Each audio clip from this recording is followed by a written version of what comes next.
You are the only one that thinks you are cursed because you can't pray for 5 hours. Some of the other people who pray are powered from the natural. May God give you understanding. Have you heard about that tramadol 10 hours prayer person? He preached and preached. All of a sudden, one of the executive members of our fellowship, because it was a church revival, but we were the ones stewarding it. Very loved, beautiful young lady. So pious that, she plaited her hair with that rubber. So they will first do it straight, then they will now bend it. You know that kind of.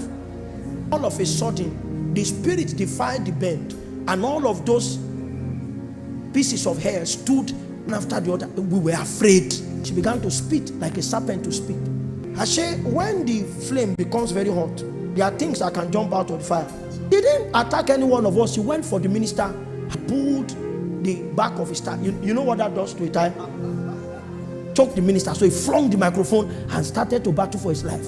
So we rushed her, beat her down, and we took her outside. And about 15 of us began to speak. Come out, come out, come out in the name of Jesus. Oh, it was mockery at his best.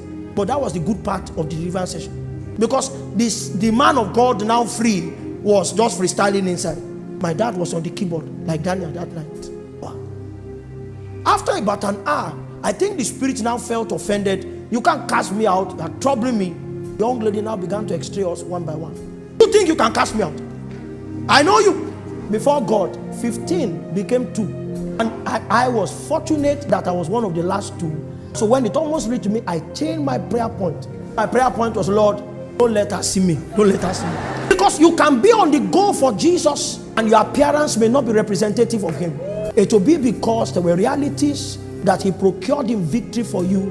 When the call to preservation was sounded, you said not so.